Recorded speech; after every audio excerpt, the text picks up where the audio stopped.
St. Paul, the Fan. Save the date for the 33rd annual Polo Classic. The preeminent polo event in the Twin Cities is back Sunday, August 6th at the Twin City Polo Club. You can find out more at KFAN.com. Keyword calendar.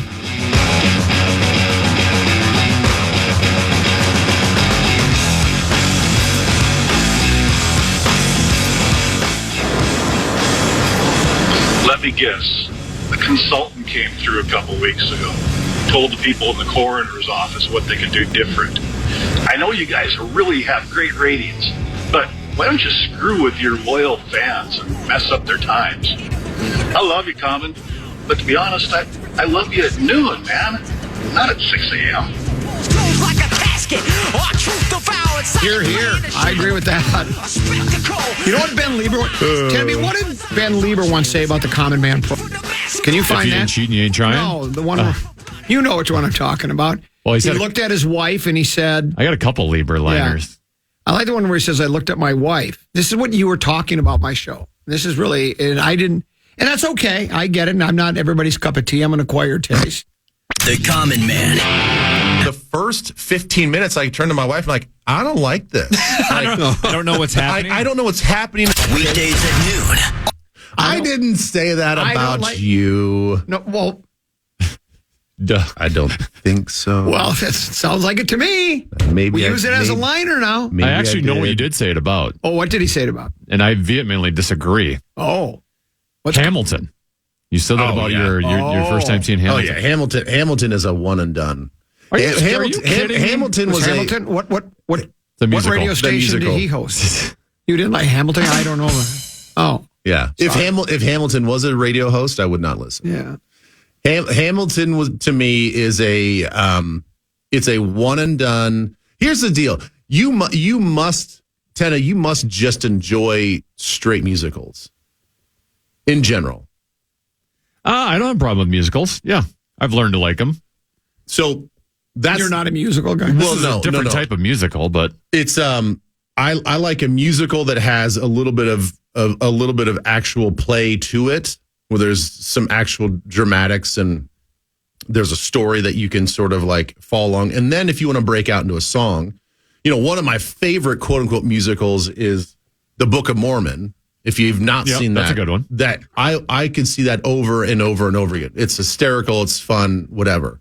I did not realize when I went to Hamilton after all of the hype that the music doesn't stop. It doesn't stop.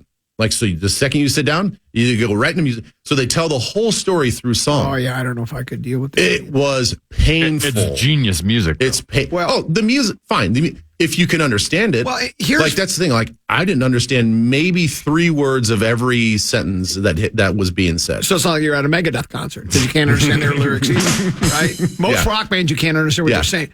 I love you. That's kind of what it was, but in rap form. And the thing is, then I find out afterwards, they're like, well, I mean, you really should have like listened to all the songs beforehand. I go, do you really think that I'm going to like learn the soundtrack before I go to this music? Like, what? Well, for me, musicals, it's just like in life, people don't just break out into song and all of a sudden go, Ben Leber, are you enjoying this? Would you rather be with the morning show? Muss has just stepped into the studio. Ben Leber.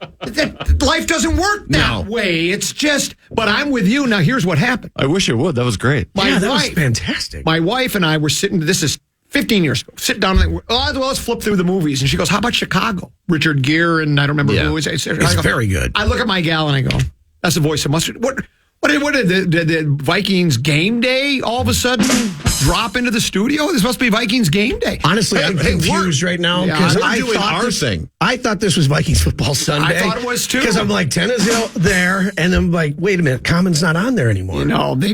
I've been fired 4 times from the Viking pregame show. I look at my gal and she goes, how about Chicago? I go, I'm not much for musicals. I'll start with you, but I could be out after 10 minutes and I'm grabbing the crossword puzzle and going upstairs. I watched the whole thing and enjoyed it. So I guess I don't dislike musicals. That's not my first choice. But yeah, I watched it completely. Yeah. So Chicago might have been a reason that you liked it because, I mean, the outfits. Well, yeah. And I know this is normally a morning show. Yeah, this ain't Yoga Pants Breast. That doesn't. It's like I need to have a movie that's got a plot and something to it, and I liked it. I thought it was wonderful. Richard Gere is fantastic in it. Yeah, it was very much so. Hi, Mus. Hi, Ben. I hear the promos, and I'm like, wait a minute, I don't think you were ever on with Common. Biannual. Twice a year. Twice a year. All right. Maybe our most enjoyable visit was we got free headphones too. Remember we got those JBL headsets? That was nice. Super Bowl. It was when the big game was here. We were broadcasting live from the Mall of America. It was fun. Yeah, that was a good time. We had a nice little studio over there. Our own. We were in our own. We weren't with all the thousands of Radio Row. We weren't on Radio Row. We were at a. And what I apologize, but was it a JBL store? It was an audio visual store that they allowed us to broadcast it, and it was fun. Muss, you're here. Look at you. Thank you. You appear on the morning show on a regular basis. On Mondays, here with Ben. Yes. Yeah. So I was very confused when I got in here. To be completely honest with you, I'm like, And he does appear biannually. He does appear biannually on the Common program, losing a program password. Wow! I mean, I just barely had a sip of coffee, and you're already ripping me. All right, here's a text message that came in that says, diehard Power Trip fans are so saddened by your presence, they're calling it the morning show, MOURNI. That's creative. That's creative. Tenby, who do you think that is? That would be Maury Amsterdam. That's guy. correct. Maury Amsterdam guy. He's a play on words kind of a guy. They're very good. As a matter of fact, we were talking about the divorce that's going on between Costner and his wife's getting a lot of money. It's getting ugly, right? Not nearly as much as she wanted. Yeah, and she'll be okay. She'll be fine. And no, that wasn't the one we were. Here's what we were talking about. We were talking about sleep divorce. You ever heard of sleep divorce? Yeah, sleep divorce. Oh, yeah. We were talking sleep divorce, and he said, "Yeah, a buddy of mine didn't get a prenuptial, and so he lost the headboard, the mattress, and the box." Prenuptial, get it? Funny stuff. That's pretty good. Yeah, the prenuptial. Do you sleep divorce? Can you? Do you? I mean, my wife and I snore every once in a while, but we get along great in bed. Trust me. Yeah. No, but you know what I'm saying? I have to do a little morning show. Yeah, you got to do a little morning show. No, we're fine. We have a good situation going on. I mean, it's nice to have a king size bed. You know, I just got my side. Yeah. She's got her side. So you don't toss and turn or snore, and somebody can't get their sleep? She claims I'm not a snorer, but I'm a heavy breather. Yeah. I'm like right on the. Isn't that the worst though? Is like if you have someone that does snore. My wife actually snores just a little bit, but it sounds like it's my phone vibrating on the. Yeah. So I'm like, is somebody contacting me right now? Yeah. But then you get yourself you have to get like the same pace of their breathing if you wake up. Do you ever find yourself doing that? You're like, you need a sleep divorce, I think. I think so. Yeah. Oh, and I snore really bad. I mean, look at these nostrils. My goodness. Yeah. You shouldn't be with those nostrils. You just get all the air that you need. Oh, yeah. One breath a day.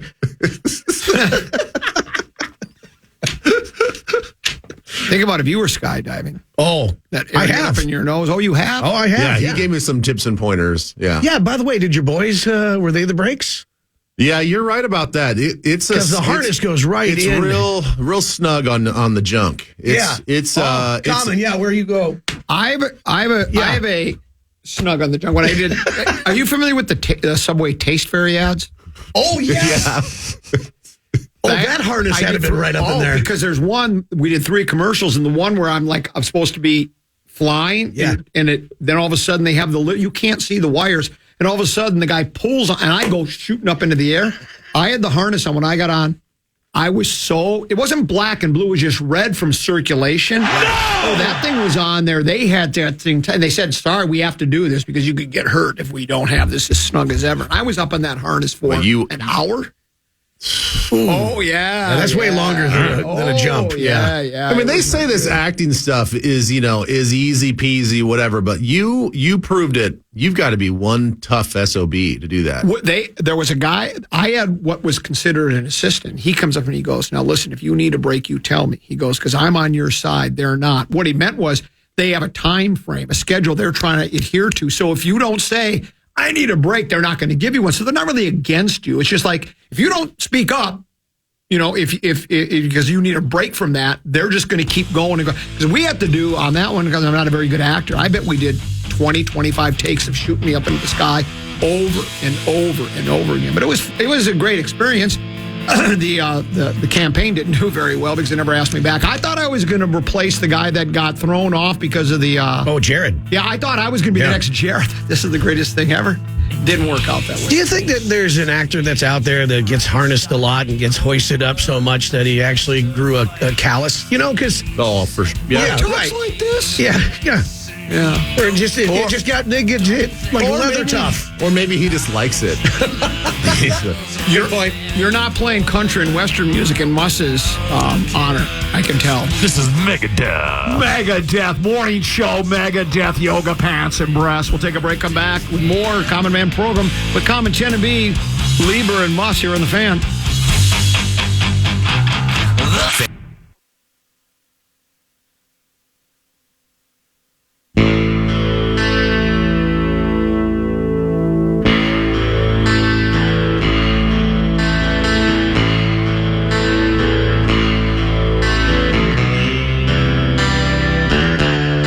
Programming the Fan today is brought to you by the St. Paul Saints on Fox 9. If you're a fan of golf... Oh, I'm sorry. Did you have a... I can replay it. Here you go. Yeah, go ahead. Good morning, Common. This is Matt, and I'm mowing greens at Longbow Golf Course in Walker, Minnesota. And what a nice surprise. Anyway, like somebody said many years ago, you are smooth to the groove like sandwich bread. So, keep it up, my boy. I appreciate that. Longbow up in Walker. Tiana's also up there. Tiana's Played both of those. Tiana's very hilly. It's gorgeous golf course. I like Longbow a lot. It's pretty flat. Yep. But it doesn't have a lot of elevation change, but it's got plenty of bunkering, some water, trees, great golf course. Walker's got two outstanding golf courses, Tiana and Longbow. Anytime you get a lot of blind shots. and anytime you get a chance to play those, make sure you do that. If you're a fan of golf like I am or just a fan of a good time, check out the 3M Open. We're going to give away tickets a little bit later this morning, a pair of tickets to 3M Open. Not this week, but the following week. This week is the Open Championship.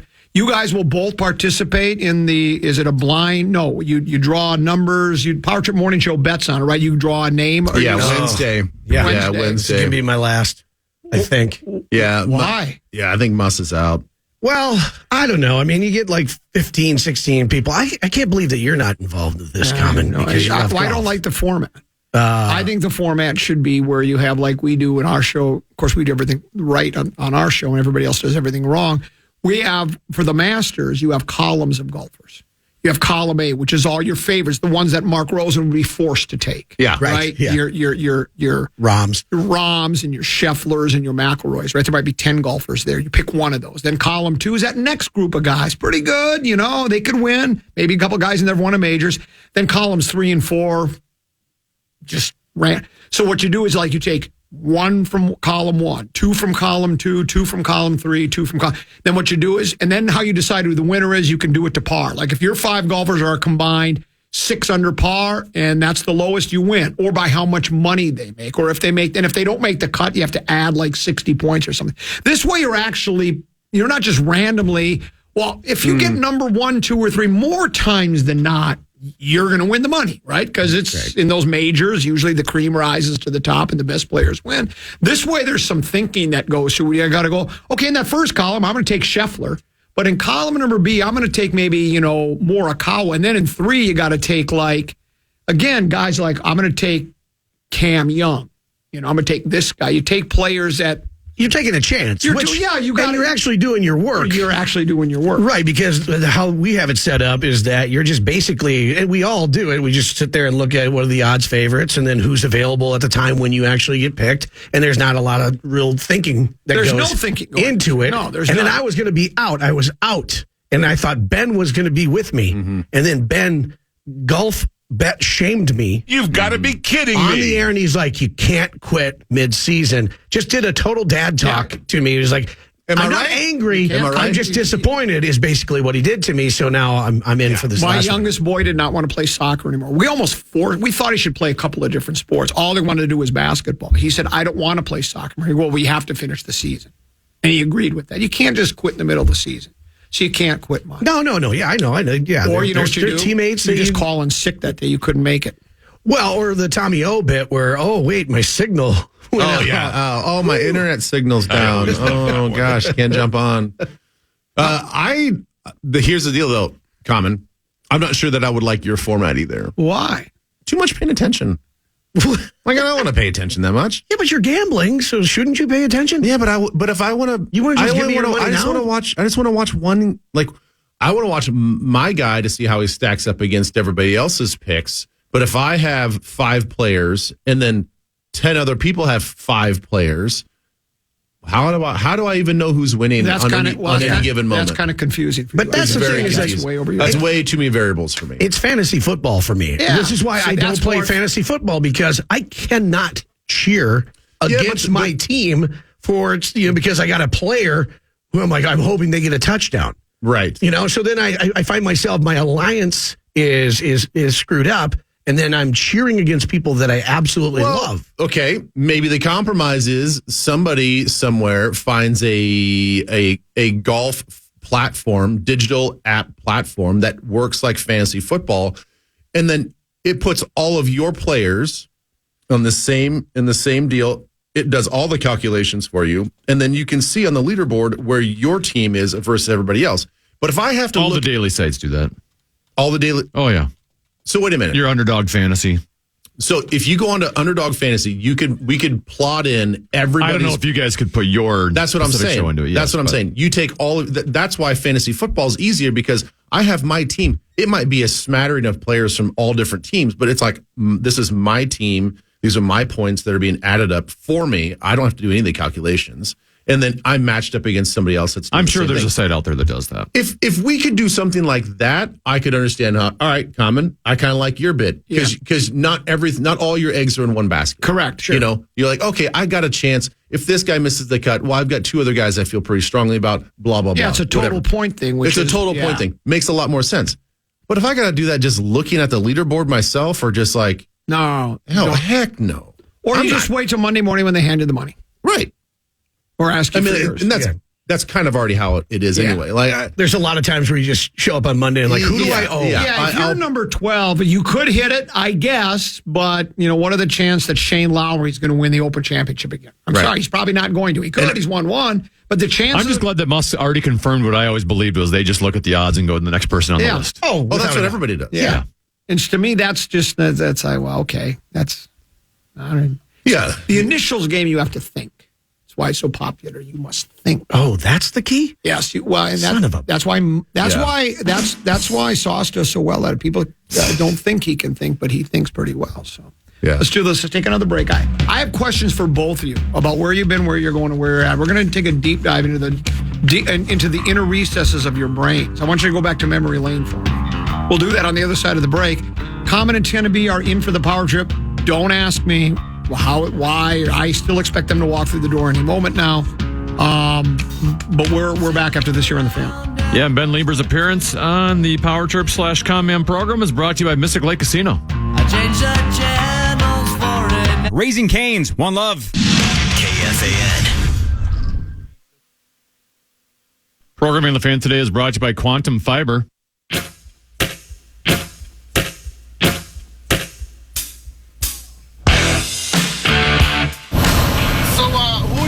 Idea was it to move the times? I mean, I wake up, go to work. I'm in a different time zone already. Here I get in the truck and find I'm listening to Common. I had to take a double take on what time it is. What's going on here? Do you think he was upset by it that I'm here, or just that are we confused? I can't tell. I think it's the confusion. Most of the response, I thought they would be trying to burn down the building with pitchforks because they'd be so upset that their power trip wasn't on. But most of the feedback has been fairly positive. I don't know what's going on. I think things will return to normal eventually, but I think maybe the power trip is holding out for a raise. Yeah, they're doing the Daniil Hunter thing. We're not going to show up. Right now, the many people here at the station call this a sports abyss, so maybe this is the time where they've decided downtime. This is like our off season where Viking season gears up for the radio station, so we'll go into our holdout. So maybe they're holding out. I don't know. I wanted to ask you both. We'll start with you, Mus. Yes. when you were young, did you always want to be on the radio? Did No. you think you were ever going to be a Vikings pregame, halftime, postgame host? Is this what you envisioned when you were growing up? No. I honestly, still to this day, 30 years into this career, You wanted to be a fireman. I wanted to be a teacher. You did? Yeah. I wanted to be a high school social studies teacher. Why high school? Why social studies? I wanted to be. I like social studies, but then also I wanted to be a high school teacher, so that way I could also coach. Oh. I was gonna. My plan was that I'd be a hockey coach. In some kind of capacity. Teach the saucer pass, that whole thing. Yeah, make hockey a part of my life. That was going to be I went to go walk on at Mankato State. It did not work out. Well, that was your problem because you can't walk onto a rink. You have to skate. So Right. Yes, exactly. Yeah. I screwed up right from the get-go. We're looking for some non-parent coaches at Mounds View Irondale if you're interested, Muss. Yeah. I live in Savage. Oh. This little bit. It's for the kids, though. Think about the kids. Make the drive. Come on. No, I've done some coaching. Well, then how did you stumble into this business? You know what? You make enough mistakes in your life, you end up in radio. So, yeah, I literally got kicked out of Mankato State. They asked me to leave. And they're Much like they did for me at Coon Rapids High School. Right, yeah. And so then it was like... now I got a head start on you, sorry. So I was steel toeing it for a while, grinding metal and trying to figure out exactly what I'm going to do. And luckily, when I was at Mankato State, my brother was there as well as a coach for the football team. And he got me a job filming the team. And so... Video coordinator guy. Yeah, it was awesome. Oh, yeah, tell you should look into it. Yeah. Kennedy's dream is video coordinator of Minnesota Wild. So then I went to Brown Institute.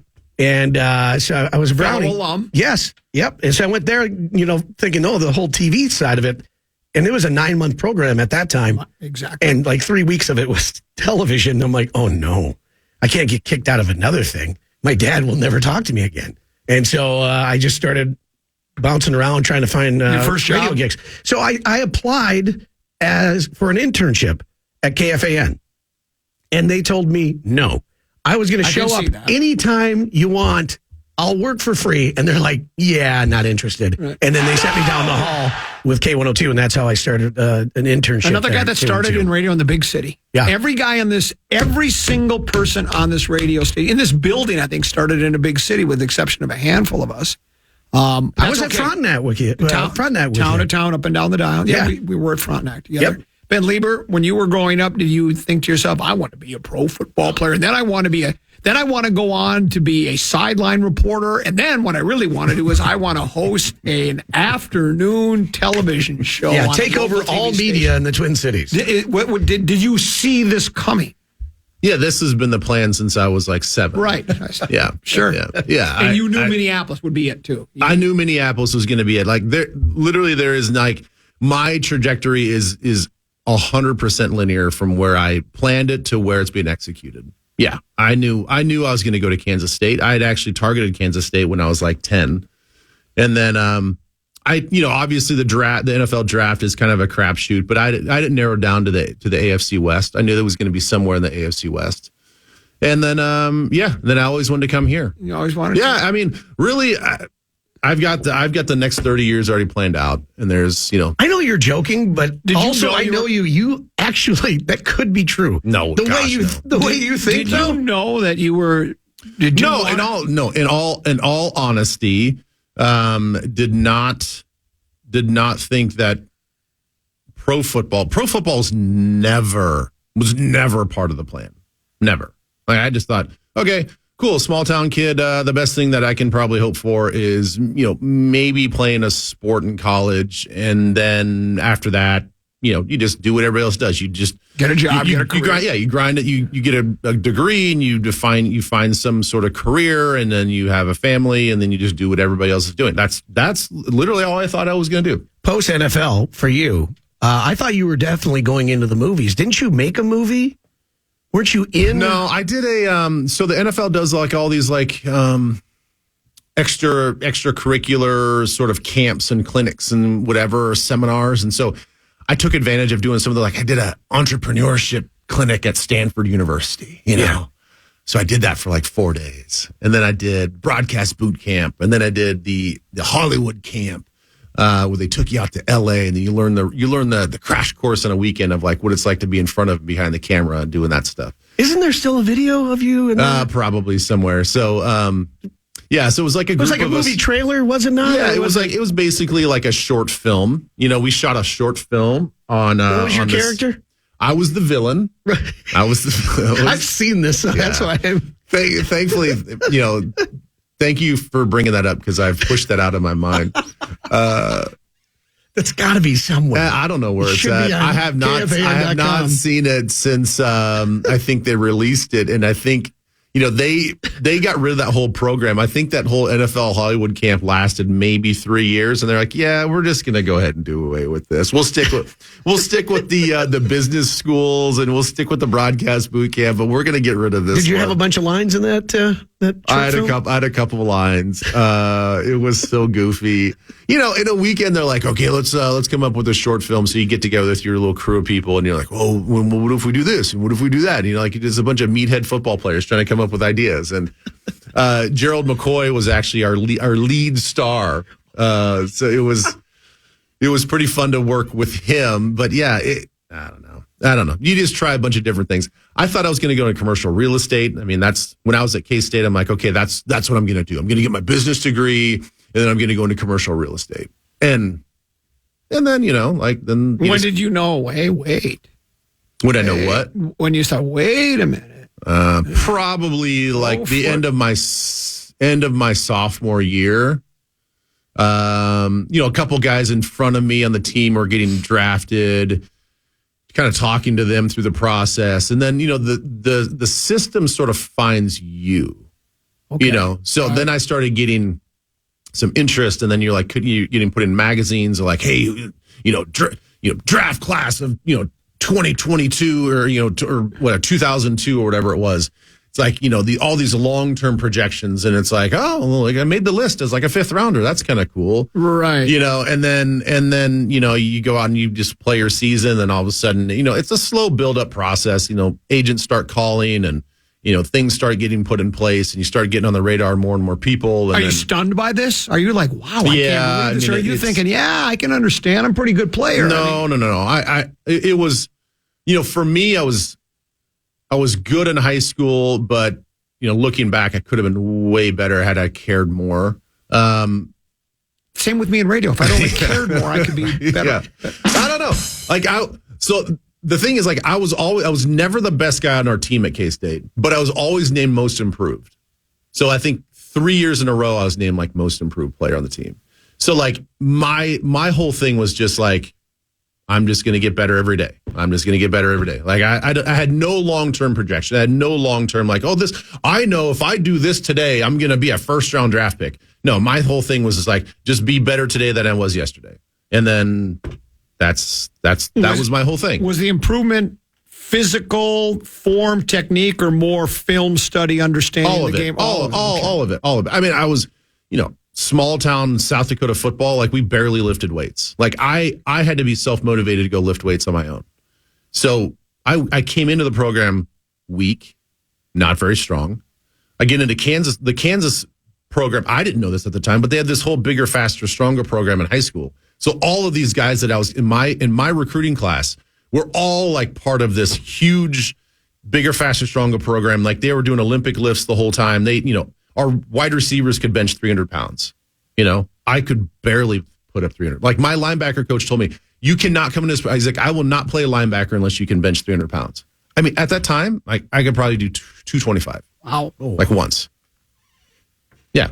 That was your max at 225. Yeah, like my max was like 225. So like, the whole thing was just like new, and I was like this young little guppy. And just look at little guppy. Yeah. 215-pound guppy. So you're drafted, have a Hall of Fame career. You have a really good career. Sure. When the end of the end is coming, right? Yeah. At that time, are you thinking? Was that St. Louis? Do you know? No, I knew my end. I knew my end of days was coming beforehand. Like when I knew a year before the Vikings released me that was going to be my last year. I mean, it was my last year of the contract. And I also knew that they're going to go younger. Yeah. I mean, I can see the writing on the wall. Right. I mean, I even talked to Bob Hagan about this. He's like, you're one of the few players that had the self-awareness that you were going to get cut. I'm like, I knew. You can tell by the lack of attention they give you. You can tell by the way they talk to you. You can tell by the way the feeling is around the linebacker room, by the way you can just tell by the way they treat you. A fear-based organization, basically. No, it's just that I can't explain it. You just know. Right. And so I knew that my time in Minnesota was going to be done. And I knew physically, I knew I didn't have much left to give. I'm like, at that year was year 9. I'm like, I want to get to year 10. Not that it really does anything, but I just want to get to the double digits to say I played 10 years. And so I scrambled to play that one last year, right. and it was fine. I mean, it's like, and it's similar. Radar Muss and I both know that it's coming to an end for us eventually too. We just don't know exactly when, but it'll probably come to today. An end. It could happen even today. Yeah. So now, when you knew it was the end of the end of the end, or knew it was close, did you have an idea of what did you want to do? Did somebody here at the Fan approach you and say, "Hey, would you like to do that?" How did that? I don't even know how you got your foot in the door. I don't know. I think it was just a lot of conversations. Like, I'd had these conversations like Tom West and Hagan and those guys, and because they deal with this every year. There's guys transitioning out and all this other stuff, and. I think it was Westy that was like, maybe you should, he's like, you ever thought about just doing broadcasting stuff? And I'm like, I don't know. I've kind of thought about it. And, I was usually one of the point guys, at least on defense, to do interviews and stuff like that. And I never really shied away from it. I didn't think it was all that intimidating. Right. And so that's why I did the broadcast boot camps. And that's why I'm like, okay, well, let me go see what this looks like on a bigger stage. And so you go out to NFL Films in Mount Laurel, New Jersey, and then you do this thing, and there's executives there, and then they put you through this whole thing. And then, it's just like watching film. Like you do some work during the day, and then we get in an auditorium, and then they put it all up on the screen in front of the whole group with the executives, and they sort of like break you down. They kind of give you some pluses and minuses. Here's what you got to work on. This is what you do well. Keep doing that. So it was great. And then they're like, hey, you did well enough. You should come back again for the second one. I'm like, okay. And then I got some great advice and met some people from CBS and blah, blah, blah. And then, so at that point in time, it's like a crash course in an internship. And then you start making connections. And at that point, I'm like, well, maybe I could do that. Did the prep for football for you when you were actually playing, does that really translate with what you're doing now as far as not only with Vikings Football Sunday, but then also the TV work that you do for the Vikings, but then also Twin Cities Live? Was that like a way that you could actually, how I train, how I prepare, kind of translate into what you're doing now? Yeah, because I realized through football that the better I'm prepared, the faster I play. Mm-hmm. Yeah. And I wouldn't maybe have gotten that through my thick skull if it wasn't because of the intensity of football. Like if I was just if I went from K-State to commercial real estate, I don't think that I would have learned that about myself as quickly. But because football says that you're basically sink or swim, and you have a finite amount of time to prove yourself, I knew that I'm like, wow, I got to figure this out quickly. And so, yes, to be prepared, like especially as a rookie and like your first, second year, like to be prepared and ready to go, play fast, to be trustworthy, you have to know your stuff. Like you got to know what's going on. And so I learned pretty early on, like, if I'm going to play fast and free, then I got to know what's going on, and I got to play. I didn't have the best instincts. I just had to know exactly where to go through my thought process. I was not an instinctful player. I just okay, I can deduce information pretty quickly, and I know that the ball probably is going to go here. And if it goes there, given our defense and what's happening in front of me, I know this is the best route to get there. Other guys, like Greenway is maybe a prime example of like a guy that's super instinctful. Like you don't really have to give Chad a playbook, and I mean this in a really positive way. Like he can just see the ball and go get the ball. Like he just knows, like, okay, I'm just gonna do whatever I can. Got to go the nose for the ball. He's got a nose for the ball. Yeah. I didn't necessarily have a nose for the ball. I was just like, all right, where should I go?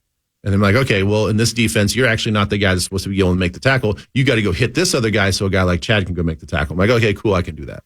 So, anyway, long-winded answer is yes, it prepared me to do what I'm doing now. That I'm like, okay, if I'm going to be fast on the air, I have to be prepared during the week. So I watch as much film during the week as I did as a player. I think you mentioned to me once when we talked about this before off air that the one thing that you're kind of fighting against, or we're fighting against, is it's easy to hire Troy Aikman, 3-time Super Bowl. Everybody knows you were a well-known player, but you weren't Dick Butkus. So it's like these networks they want that name, right? They want, they can't wait to have Tom Brady in his $300 million contract because everybody knows who he is. Yeah, you're no booger.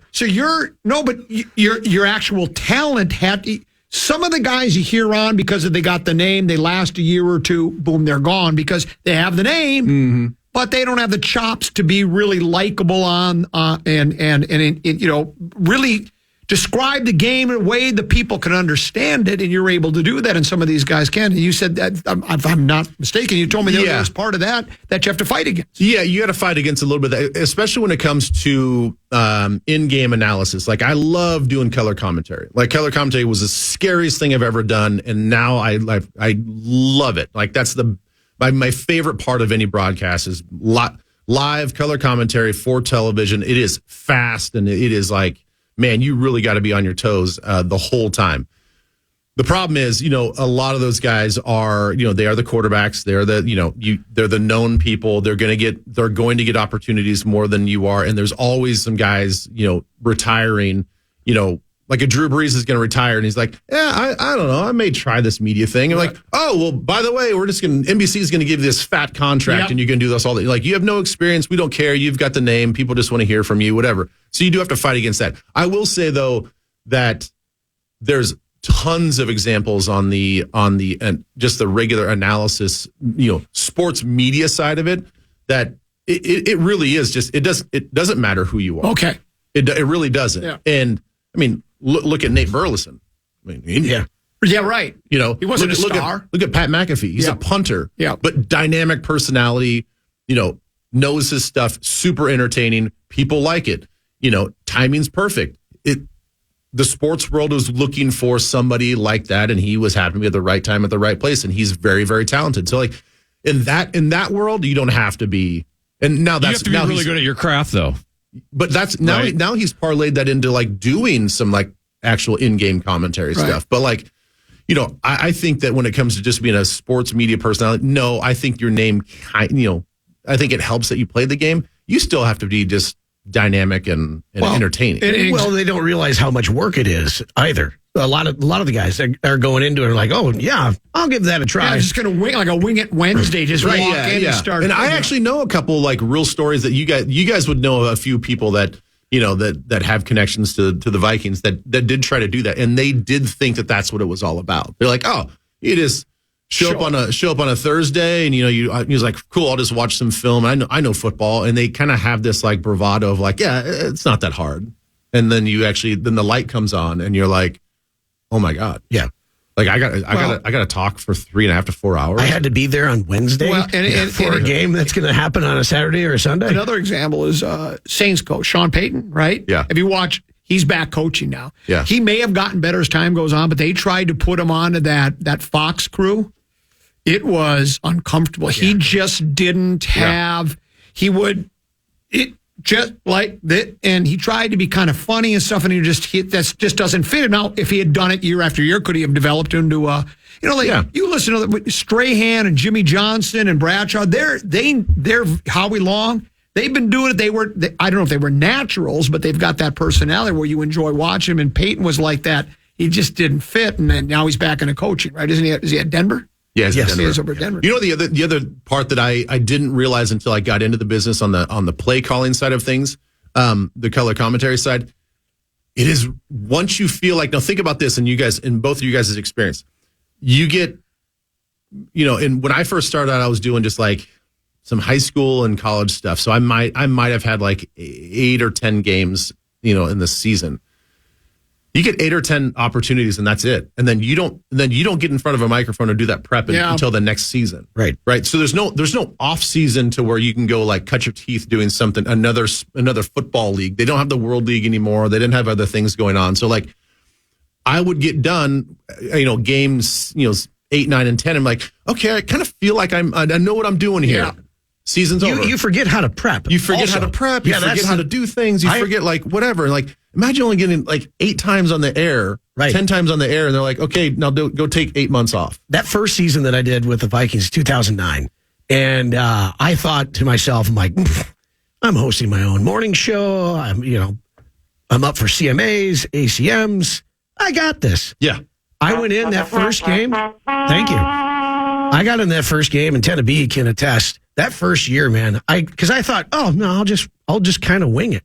And then I realized how much everyone else knew more than I did, and that I was so far behind that I'm flop sweating through that whole thing. And I know that feeling. I realized like midway through that season, I'm like, okay, I'm never going to embarrass myself again. Also, I didn't want to embarrass the team, the KFAN. So I really like dove into it. And I mean, I put a lot. I'm already starting doing prep for the preseason game. Yeah. Taking on Seattle. But ACMs and what? CMAs. Yeah. And HIVs. I got a City Page award. STDs. Thanks. Comment. I would say and you know this because you just like allude to it. I think you do, and no matter what you're doing in life, you have to bomb on stage. Oh yes. Like I think it is. It is like not that you like intentionally want to, but I think those moments, because everybody's going to have those moments when you go on stage as either a stand-up comedian or you're going to go behind the microphone or you're going to do whatever. You need to have those. Course. You need to have those ego checks where you're like, I got it. I think I'm going to be okay. And you absolutely just fall on your face and get so ashamed and embarrassed. Like 2009 NFC Championship game. All right, Sauce. But I feel like everybody needs to experience that a couple times. Leber didn't pass interference. That was a terrible call by officials. We got jobbed by the referees. You're seeing it. But it's good for you, right? Like if you bomb on stage, you're gonna be boy.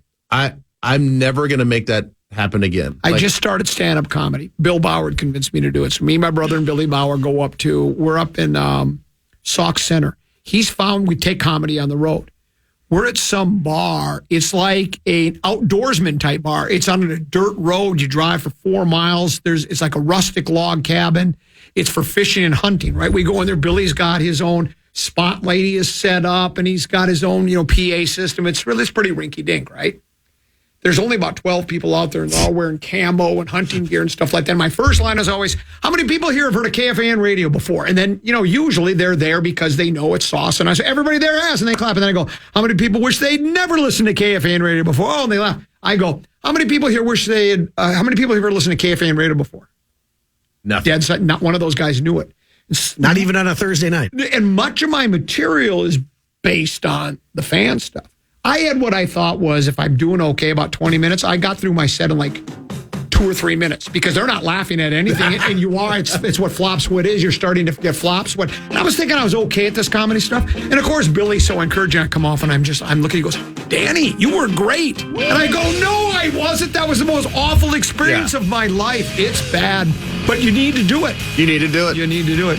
Take a break. Are you here for another? Yeah, I'm here for like another 30 minutes. Another 30 minutes. If you can handle it. Are you sure you want to? It's up to you. And then there's Muss. You're here for the duration. I was just waiting for the power trip to show up. We'll take a break and come back with more here on the Common Man program. In for the power trip here on the Fan. And Ben Leber's appearance on the power trip is brought to you by Mystic Lake Casino.